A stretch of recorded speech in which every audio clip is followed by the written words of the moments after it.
Good evening, students. The other day, we have learned about the electromagnetic fields and radiation from them, which was named as part 1. Today, I'll be teaching you about the same, which I named it as part 2. Let us go into the topic.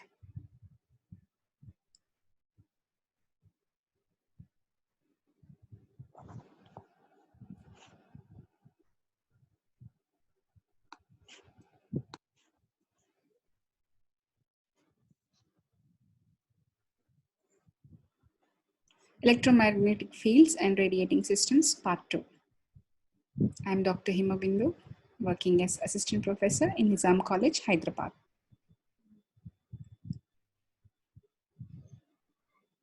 These are the 3 topics which I'm going to cover in today's PowerPoint. Multipole expansion of electromagnetic radiation for harmonically oscillating source, long wavelength approximation, and oscillating electric dipole radiation, oscillating magnetic dipole radiation. The last one is radiation from center-fed linear antenna. This is there in your syllabus in the 4th unit, the last part. Multipole expansion. We know about poles, monopole, dipole, and multipoles. So this expansion of multipoles is a mathematical expression which will explain the potentials observed at a far point from a charged body. When we are interested in evaluating the radiation far from the source volume, we can introduce an approximation which leads to a multipole expansion where individual terms can be evaluated analytically. So what is the approximation? So there are 4 questions which are posed here.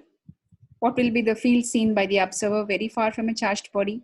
What happens when the observer moves close to the charges and becomes more sensitive to the details of the charge distribution? What happens if an observer is far from the charge but measures the electric field with a very precise apparatus? What if Q is equal to 0 in the charge distribution? Can we conclude from Gauss' law that there will be no electric field generated?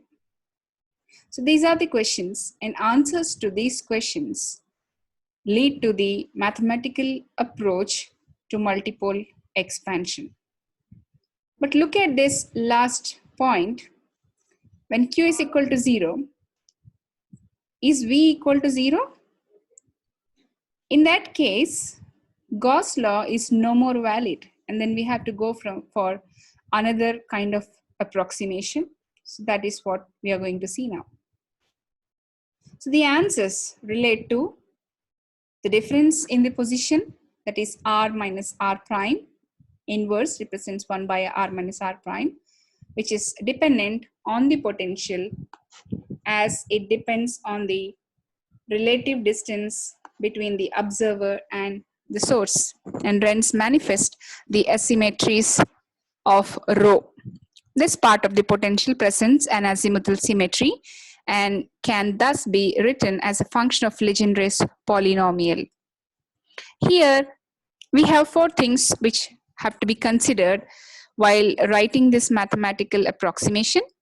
That is, express r minus r prime inverse as a function of r prime by r and cos theta. Assume r prime by r very, very less than 1 and then perform Taylor expansion. Gather relative distance r prime by r terms of same power. Express the coefficient of each r prime by r terms as Legendre's polynomials. This is the final potential expression for the multipole expansion by assuming the 4 considerations which we spoke right now. What is this multipole expansion and what is the application of this? This allows to simplify predictions at large distances, considering only a few multipoles that can have measurable effects. and this allows to exploit the symmetries of the system to cancel many higher order terms and to explicitly see the symmetries in the field configuration. Also, this allows to understand the electric field of uncharged material that nevertheless have some internal structures. These are the uses, advantages of taking that. If you have two dipoles, the total dipole is simply the sum of them. This one, which we see. Equal and opposite dipoles cancel each others at larger distances. This is another point to be noted. Again, in general, a dipole moment, however, depends on a choice of a reference frame.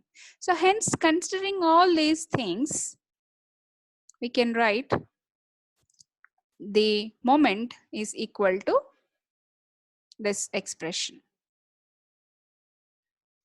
Coming to the next topic, which is electric dipole radiation. What is an electric dipole? Look at the figure. We have a monopole here, we have a monopole here. If you can connect them with a single wire and then oscillate these poles, this dipole will start emitting some radiation. So you can see the field here. So what is electric dipole? Separation of positive and negative charges. It can be permanent or induced. It can be temporary as well.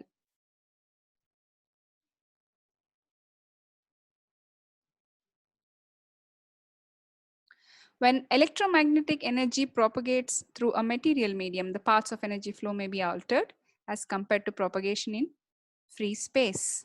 For a linear dipole in free space, the field lines of energy flow are straight, but when the imaginary part of it is finite, the field lines in the material become curves in the near field of the dipole. Therefore, the energy flow is redistributed due to the damping in the material. This is how the wavefront starts with a smaller size at t is equal to 0, and then slowly it propagates. So when you say t is equal to half t, so look at the propagation of the wavefront being emitted from an oscillating electric dipole. So this is the best illustration. So you can see the other characteristic features as well. And look at this imaginary figure, which looks like a donut. If this black point is the direction of the oscillation of the dipole, this donut is the shape of the propagation of field. You can see that at the equator, the intensity is very high compared to the center. Next, we have magnetic dipole radiation. This magnetic dipole can be created by using a circular loop, a current carrying loop. Magnetic field is generated perpendicular to the direction of flow of current. See this far field radiation pattern here, far field component orientation here. Far field means the point of observation is very far from the charged particle. So here it will be the magnetic dipole. So we consider that the point of observation is very far from this. The distance is very large, even compared to the larger wavelengths.